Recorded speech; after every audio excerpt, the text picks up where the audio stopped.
मुल्तान में शहदाए करबला की याद में चौक घंटा घर पर पीर आस्ताना लाल शाह पर ठंडे मीठे पानी की सबील का एहतमाम किया गया है।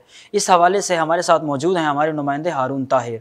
जी हारून, तफसीलात से आगाह कीजिएगा।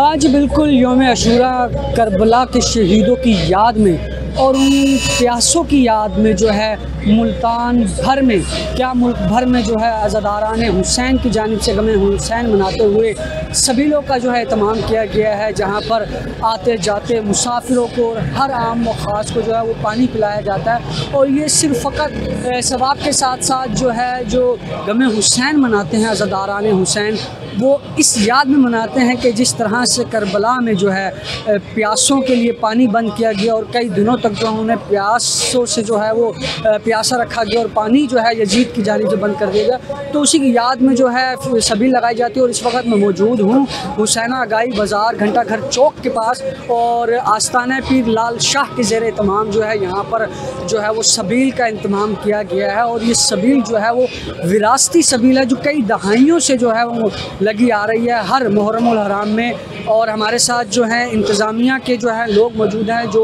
एहतमाम करते हैं। जी बताइएगा कि क्या मकसद है सबील लगाने का, क्या कहना चाहेंगे इस तमाम तर मामलात के हवाले से? सबील का मतलब ये है कि करबला के प्यासों की याद में कि उस ज़ोहर के अंदर भी यजीद थे जिन्होंने पानी बंद किया था, और आज भी वो लोग हैं जो कहते हैं कि सबीलें बंद की जाएँ, बाकी हमारा मिशन है हुसैन, हम सबील लगाएंगे। और ये सबील के हमारे आलम कराम बताते हैं कि सबील में पानी पीने के लिए मलाइका आते हैं और बीमारों के लिए शफा है। एक बीमार है करबला का और सबको शफा बांटता है। इस पानी की ये तासीर होती है।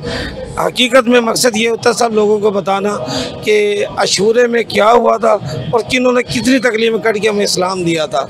और आज ला इलाहा इल्लल्लाह या अजान की आवाज़ ज़िंदा है, तो ये प्यासों की कुर्बानियों का सिला है। आज बिल्कुल ये प्यासों की कुर्बानियों का सिला है। गमे हुसैन मनाते हुए प्यासों की याद में लगाई गई सबील से पीने वाले पानी में शफा भी है और हया भी है। जी बहुत शुक्रिया हारून, तफसीलात से आगाह करने का।